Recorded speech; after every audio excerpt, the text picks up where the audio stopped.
Hey fight fans, it's Michelle Joy Phelps and you're watching True School Sports. Well, it's personal between me and you, and I'm going to do you some serious harm, you big stiff idiot. The Untouchable True School Sports Empire proudly presents something the boxing game's been missing. Hey, what's going on? It's your boy BT, and I came here to talk some boxing with the thousands of True School Sports subscribers. Now, like I said already, Josh Taylor is the gift that keeps on giving in the 140 division. He showed us his level when he beat up everybody and became undisputed.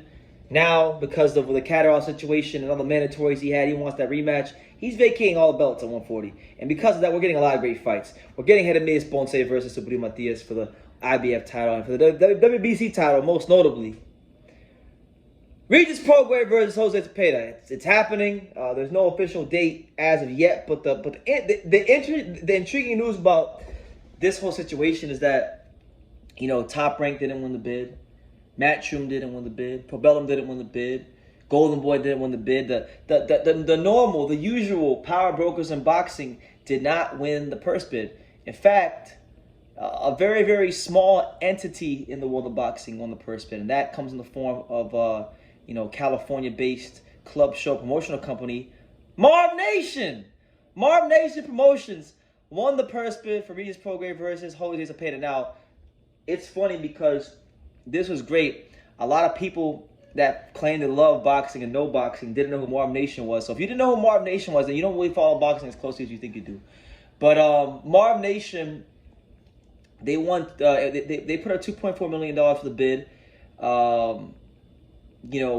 TGB bidding on behalf of Al Heyman put up $1.2 million for the bid. And this has raised a lot of questions. This has raised a lot of thoughts, a lot of concerns about, is Daniel Kinahan back? Is okay, now there's no MTK Global anymore. Daniel Kinahan's not with MTK Global.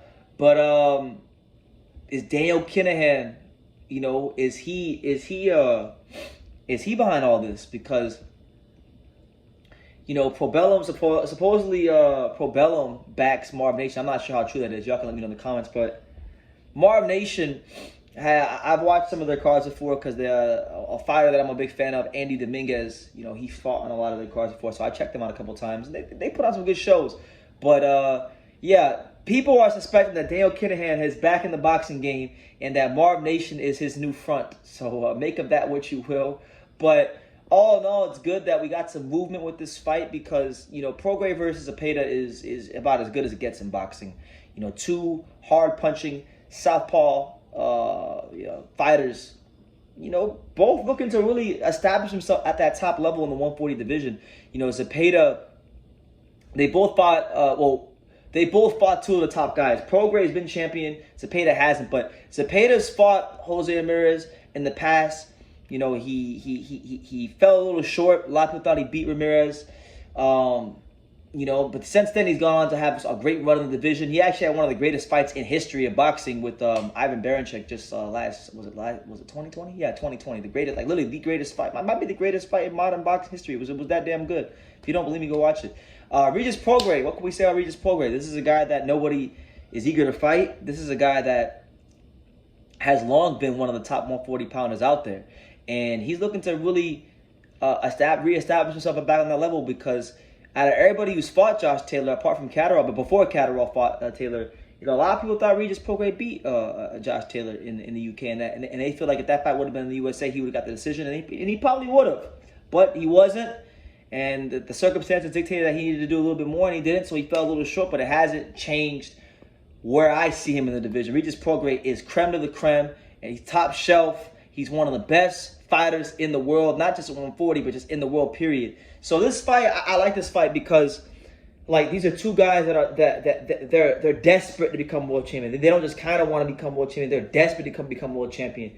And we got a great fight going on in the IBF with Regis Prograis and Zepeda Matias. So I'm thinking the winner of this fight will fight the winner of that fight, and we can get a unification fight in the division. That would be something to behold. That would be something that's definitely special. But I'm looking forward to seeing what kind of adjustments Prograis makes in this fight against Zepeda and vice versa with Zepeda versus Prograis because, Prograis is a guy that he's an aggressive boxer, a guy that has boxing skills, but he's not necessarily looking to outbox you. He's looking to to rearrange your face and punish you. And Zepeda, for Zepeda, you can say the same thing, but I think Zepeda might have a little bit more finesse to his game than Prograis. So I'm intrigued when these two fight. Like, who will become the first guy to take that first step back? Because we know Zepeda is not afraid of no damn war, because he had a war. He had the War of the Ages with Baranchik, and then we know with Prograis, we saw what he did to Josh Taylor's face. Even though Josh Taylor won, Josh Taylor had that big ass. He took some punishment. When you fight Regis Prograis, win, lose, or draw, you're gonna look, your face and your physical appearance is gonna look like you just been in a fight when you fight him. So, yeah, that's the news, man. Marvnation, of all the promotional companies, Marvnation won the purse bid. Marvnation's out here splashing the cash, and they say Daniel Kinahan's the guy that's pulling the strings and calling the shots. So, make of that what you will. But hey, the good thing is both guys are gonna get paid. The fans are gonna get a great fight. The 140 division is gonna have some movement again. We're gonna have a new champion in the weight class. Will Regis Prograis become, two-time? Does Regis Prograis become the two-time 140-pound champion, or does Jose Zepeda get that world championship win that has eluded him for so long? Because he's been, for my money, he's been the best 140-pounder in the last few years that hasn't won a title. So this is really has a chance to be his defining moment in his boxing career, and it could have come against a better fighter than a guy like Rougarou, New Orleans' very own Regis Prograis. So let me know what you guys think. Give me your thoughts on the whole Marvnation, Daniel Kinahan situation. Give me your thoughts on, I guess, do you think they're money laundering for Daniel Kinahan? Who do you think won the fight, Prograis or Zepeda? I don't have a prediction yet, because I want to go watch some film before I make a prediction. But man, what a fight! So yeah, leave your comments down below. Make sure you guys take the time to subscribe. And like I say in every single one of these videos, you can love me or you can hate me, but I'm just a kid from Daniel. So until next time, just like Mayweather's uncles would say, a lot of people don't know shit about boxing. You do. You've done it. Thank you. You about the only smart guy that I know, bro. Nobody knows shit about boxing. I appreciate it, man. I want to say, man, make sure to follow True School Sports, always covering boxing at the highest level, man, and make sure to subscribe to his YouTube channel. Follow him on Instagram at Just a Kid from Danny as well. He the plug.